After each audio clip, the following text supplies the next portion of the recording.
हर घर की कहानियाँ टीवी। प्रीति अपनी सास निर्मला, पति विवेक और ससुर मोहन के साथ रहा करती थी। एक दिन सुबह सुबह प्रीति घर के सारे काम करके अपनी सास और ससुर को चाय देने जाती है। प्रीति के सास ससुर दोनों छत पर थे। लो, अभी मैं यही कह रहा था कि बहू अभी तक चाय लेकर नहीं आई और देखो बहू तुरंत ही आ गई।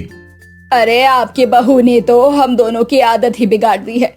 पहले हम दोनों भी काम करते रहते थे, लेकिन जब से बहू आई है हमें कुछ भी करने की जरूरत ही नहीं पड़ती।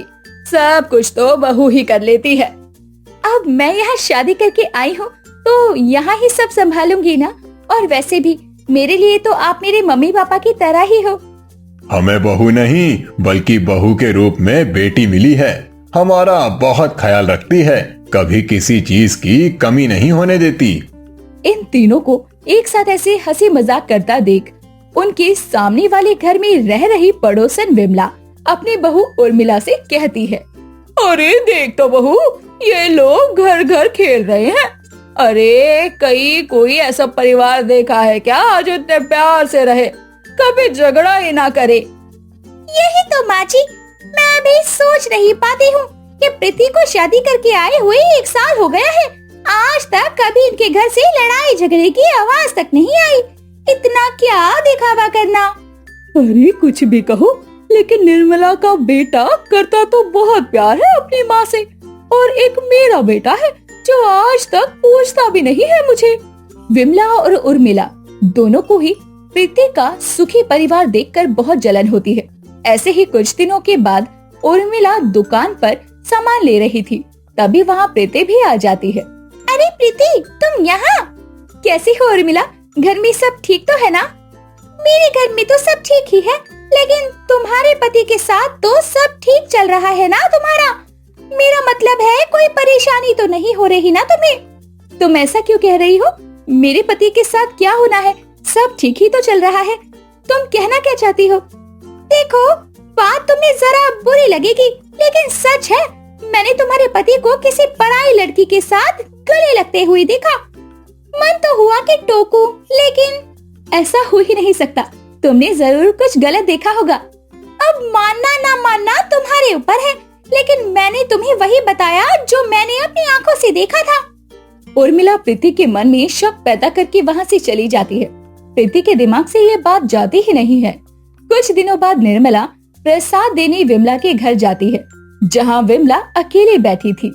अरे क्या हुआ विमला, तू अकेले क्यों बैठी है? तेरी बहू तुझे फिर अकेला छोड़कर कहीं घूमने निकल गई है क्या? अच्छा है, मेरी बहू जो करती है मेरे मुंह पर ही करती है।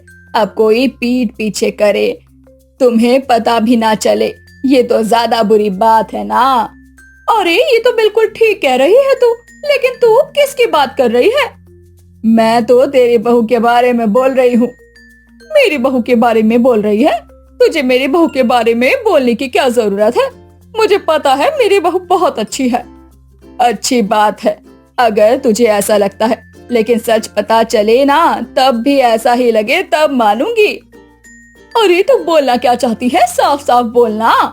तेरी बहू भले ही घर के सारे काम करती हो, लेकिन अपने दोस्त से अपने मायके में तेरे बारे में भर भर कर बुराई करती है। ये बोलती है कि मेरी सास घर का कोई काम नहीं करती है, बस आराम से बैठकर खाती ही रहती है। मैंने तो जब सुना तो सच में मुझे तेरे लिए बहुत बुरा लगा। अरे मेरी बहू ऐसा बोल ही नहीं सकती।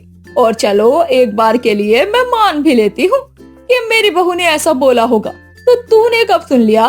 मेरी बहू क्या तेरे आगे आकर ये सब बोल रही थी? तेरी बहू तो बस अच्छा बनने का नाटक करती है, मेरे आगे नहीं बोला। कुछ दिनों पहले मैं तेरे घर आई थी तुझसे मिलने के लिए, तब तू नहीं थी और तेरी बहू फोन पर किसी से बात कर रही थी, तेरे बारे में बहुत बुराई कर रही थी। चुगलखोर पड़ोसन की वजह से प्रीति के घर में अब थोड़े बहुत झगड़े होने लगते हैं। कुछ दिनों के बाद मोहन पार्क में टहल रहा था, तो वहाँ भी विमला और उर्मिला पहुँच जाते हैं। और भाई साहब, यहाँ आप आराम से टहल रहे हो? नौकरी मिल गई क्या आपको? नौकरी?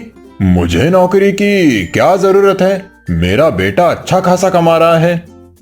अंकल जी, उस दिन आपकी बहू ही आई थी मेरे पास, कह रही थी कि ससुर जी के लिए कोई नौकरी हो तो बता देना। मैंने पूछा था कि क्यों, ससुर से नौकरी करवानी है क्या? तो कहने लगी कि घर में पड़े पड़े करते भी क्या है। अरे यही नहीं, ये भी बोल रही थी, भाई साहब क्या ही बताऊं आपको कि बेटे पर आप लोग बोझ बने हुए हो। मुझे बुरा तो बहुत लगा, लेकिन अब मैं बाहर वाली हूँ, कुछ बोल भी तो नहीं सकती। माँ जी, आप मेरे लिए बोझ नहीं हो। भले ही मैं आपसे कभी कभी झगड़ा कर लेती हूँ, लेकिन मैं आपको प्यार भी तो बहुत करती हूँ। मुझे नहीं पता था कि मैं अपने बेटा बहू पर बोझ हूँ, लेकिन वो तो मुझे कितनी इज्जत देता है, कभी किसी चीज के लिए नहीं टोका है। अरे भाई साहब, आप भी ना। अरे जो लोग मीठे होते हैं वही चाकू की धार भी होते हैं। अब आपकी उम्र हो गई है तो अब आप बच्चों पर बोझ बन गए। कोई नौकरी मिलेगी तो मैं जरूर बताऊंगी आपको। दोनों सास बहू की वजह से प्रीति के घर में अब अशांति होने लग गई थी। कई बार तो तू मैं भी हो जाती थी। कुछ दिनों बाद विवेक ऑफिस से घर आ रहा होता है तो घर के बाहर ही वो पड़ोसन सास बहू की सारी बातें सुन लेता है। बातें सुनने के बाद वो अपने पूरे परिवार को बुलाता है। क्या हुआ बेटा, तूने हम सबको क्यों बुलाया? पापा, आजकल जो हमारे घर में झगड़े हो रहे हैं ना, वो हमारी वजह से नहीं, बल्कि विमला आंटी और उनकी बुआ उर्मिला की वजह से हो रहे हैं। ये दोनों एक एक करके सबके कान भर रही हैं, एक दूसरे के बारे में चुगली कर रही हैं।